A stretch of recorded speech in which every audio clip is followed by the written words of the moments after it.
पद्धतीची उत्तरं आपली लोक द्यायची. छावणीत सामसूम असायची बऱ्याचदा. त्याची सवय या पहारेकऱ्यांना झाली होती, कारण 22 जुलैला ही सगळी मंडळी निघाली होती आपली, आणि ते उरले होते ते छावणीत कुठेतरी विखुरलेले असायचे. शंभू राजांना रोज सकाळ संध्याकाळ रामसिंगा बरोबर दरबारात जायचं असायचं. बरं, तो लहान मुलगा ना, 8-8.5 वर्षांचा, तो किती वेळ तिथे थांबणार आहे? तो खेळत खेळत कधी रामसिंगाच्या छावणीत जात असेल, कधी छावणीत आपल्या छावणीत इतर ठिकाणी जात असेल. त्यामुळे शंभूराजे नसल्याची सुद्धा सवय या 4 राजपुतांना होती. आणि हे सगळं चित्र महाराजांनी अशा पद्धतीनं उभं केलं. 13 ऑगस्टचा दिवस गेला, त्या दिवशी पेटारे पाठवले गेले. 14-15 ऑगस्ट सलग 2 दिवस पेटारे जात होते. आणि 16 ऑगस्टला रामसिंगाने महाराजांसाठी एक निरोप औरंगजेबाचा आणला. तो किती भयंकर होता बघा. रामसिंगाला औरंगजेबाने सांगितलं, तू इथनं दरबारातनं गेल्यावर शिवाकडे जा आणि त्याला सांग आमची मनसब आता कबूल कर. म्हणजे जसं संभाजीराजांनी केली आहे पुरंदरच्या तहात, तशी तू कबूल कर. आता तू आमचा नोकर हो, तुझे सगळे किल्ले मला देऊन टाक.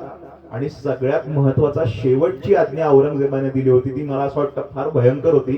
ते म्हणजे तुझं सगळं कुटुंब आता दक्षिणेतनं इथं दिल्ली आग्र्याला बोलावून घे. हे औरंगजेबाने महाराजांना कळवलं.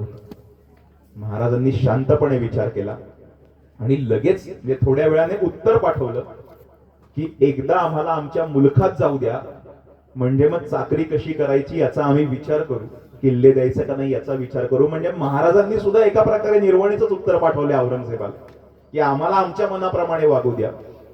आणि महाराजांना त्यावेळेला कळलं, म्हणजे 13 ऑगस्टला जी महाराजांना जो टाइम स्पॅन वाटला होता की 6-7 दिवस आपल्याकडे आहेत कदाचित विठ्ठलदासाच्या हवेलीत हलवलं जाण्याच्या आधी, 16 ऑगस्टचा हा निरोप आल्यानंतर महाराजांना हे समजलं, फार तर 1 किंवा 2 दिवस याच्या पलीकडे आता आपल्याकडे वेळ राहिलेला नाहीये. जे काही करायचं ते आत्ताच.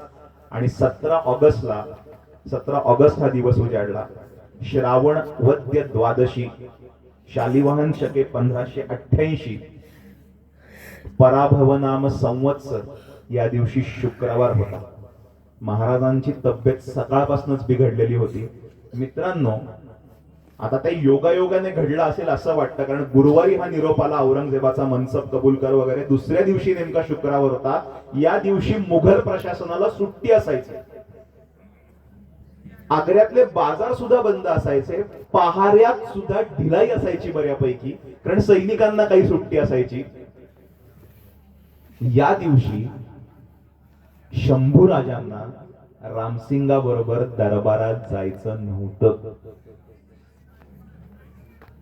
आणि दुसरी एक गोष्ट, सकाळपासून आपल्या छावणीतनं पेटारे पाठवण्याचं काम सुरू झालं होतं, पण महाराजांनी बाहेर पडायची वेळ जी निवडली ती दुपार संध्याकाळकडे कल्यानंतर निवडली. ह्याचं सुद्धा एक कारण तुम्हाला सांगतो, म्हणजे हे अनेक इतिहासकारांच्या तर्कामधनं आलेलं कारण आहे. बघा, आपल्याला पटेल, मी मगासपासून सांगतोय ना की योजना कशा पद्धतीने आखली गेली.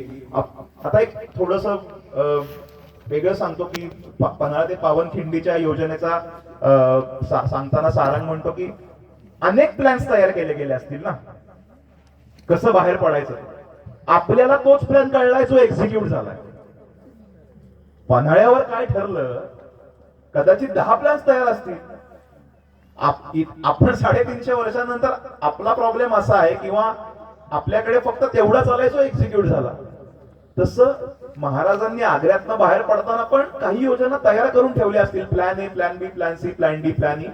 पण जी योजना एक्झिक्यूट झाली किंवा करावी लागली, कशी करावी लागली, परिस्थितीत जसा बदल होईल त्यावर हुकूम आपल्याला आपल्या योजनेत बदल करायचा आहे.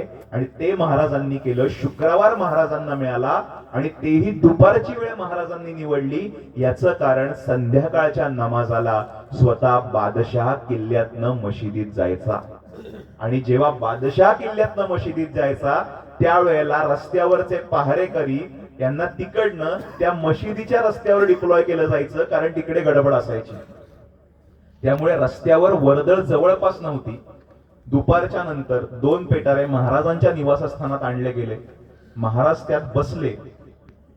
एका पेटाऱ्यात शंभूराजे बसले वरनं मिठाई लावली गेली. महाराजांच्या जागी हिरोजी फर्जंद झोपले. पहारेकऱ्याने सेवेकऱ्याने तडक महाराजांचे म्हणजे महाराजांच्या जागेवर झोपलेल्या हिरोजी फर्जंदांचे पाय चेपायला सुरुवात केली. एक रांग पेटाऱ्यांची मराठ्यांच्या छावणीतनं बाहेर पडली. त्यात हे दोन पेटारे बेमालूमपणे मिसळले गेले. ते मी बाहेरचे चार राजपूत असतील किंवा मीना बरकंदाज असतील ते काही हे पहारे तपासण्याचं पेटारे तपासण्याचं काम त्यांचं नव्हतं. पण फौलाद खानाच्या मुघली सैनिकांनी पेटारे तपासले. सुरुवातीचे काही पेटारे मिठाईच होती त्यामुळे त्यांनी पेटारे जाऊ दिले आणि हे पेटारे मुघली पहाऱ्यातनं बाहेर पडले. त्याच्याबद्दल पण थोडं बोलतो की ना पहारेकरी जे होते फौलाद खानाचे, अहो 25 मे पासून पहारा करतायत. बरं, राखणदाराला राखायचं काय हेच सांगितलं नाही तुम्ही तर त्याला नंतर कंटाळाच येणार ना. बरं, घडत तर काहीच नाहीये म्हणजे काहीतरी असं एक्साइटमेंट काहीच नाहीये तिथे आजूबाजूला.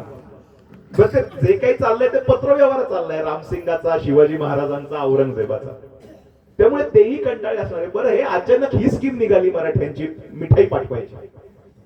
मग ते आता ती माणसं आहेत ना मुघलांची, ते पहिल्या 2 दिवशी 13 तारखेला 14 तारखेला त्यांनी मिठाई खाऊनही बघितली असेल की धर तू थोडे लाडू घे, तू थोडी पेढे घे, बर्फी घे. किती खाणार आहे मिठाई खाऊन खाऊन माणसं शेवटी. नंतर त्यांनाही कंटाळा आला असेल की जाऊ दे, अरे मिठाईच असते, दुसरं काही नसतं. आणि कोणीही विचार केला नव्हता की असं काहीतरी घडेल. त्यामुळे ह्या पहाऱ्यांमधनं पण आपली लोक म्हणजे महाराज शंभूराजे ज्या पेटाऱ्यांमध्ये बसले होते ते बाहेर पडले. आग्र्याच्या रस्त्यावर वर्दळ नव्हतीच. आणि एका विविक्षित ठिकाणी आल्यावर हे दोन पेटारे एका ठरलेल्या मार्गाला वळवण्यात आले. एका निर्जन स्थळी राघोमित्रा, येसाजी पारसनीस, दत्ताजी पंत, त्याच्याबरोबर निराजीरावजी आणि बहिर्जी पेटाऱ्यातनं बाहेर आले. आणि क्षणाचाही विलंब न लावता आपली मंडळी घोड्यावर बसली आणि पिटाळण्यात आले. आग्रा मथुरा अंतर आपण जाऊन आला असाल, 60-64 किलोमीटरचं अंतर आहे. तासाभरात हे अंतर कापलं. ताज्या दमाची घोडी होती. आता बघा पुढचं योजनेतलं पुढचा टप्पा. मथुरेलाच का गेले कधीपासून ठरलेलं असेल, कारण स्वराज्याचे पंतप्रधान मोरोपंत पिंगळे यांची बहीण, तिचा संसार, तिचं घर मथुरेत होतं. त्यांच्या यजमानांचं नाव काशीपंत. त्यांना आधीच सांगून ठेवलं असेल बहिर्जी नायकांच्या आपल्या लोकांनी आणि त्यांनी आनंदाने होकार दिला की आम्ही शंभूराजांना ठेवून घेऊ. पण शंभूराजे 8.5-9 वर्षांचे, तर त्यांच्याबरोबर कोणीतरी एक नेहमीचा माणूस ओळखीतला राहावा म्हणून बाजी सर्जेराव जेठे मथुरेत शंभूराजांबरोबर पुढचे 2-3 महिने राहिलेले. स्वराज्यनिष्ठा काय असते ना, ती ही असते. मग त्याच्या बरोबर आहे ते त्यांच्या केसाला धक्का लागू देणार नाहीत. काही झालं तर जीवावरचं संकट आलं तरी.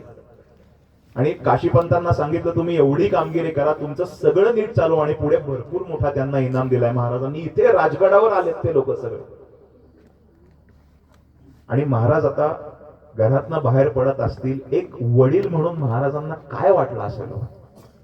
अहो 8.5 वर्षांचं वय शंभूराजांचं. 8.5 वय काय कळतं 8.5 वर्षांच्या मुलाला. तुम्ही विचार करा, प्रतापगडावर महाराज ज्यावेळेला होते तर 5 सप्टेंबरच्या आसपास निरोप आलाय की महाराज राजगडावर परत या. आणि महाराज इथे आलेत, सईबाई गेल्यात. शंभूराजे 2 वर्षांचे आहेत फक्त, 2.25 वर्षांचे आहेत फक्त.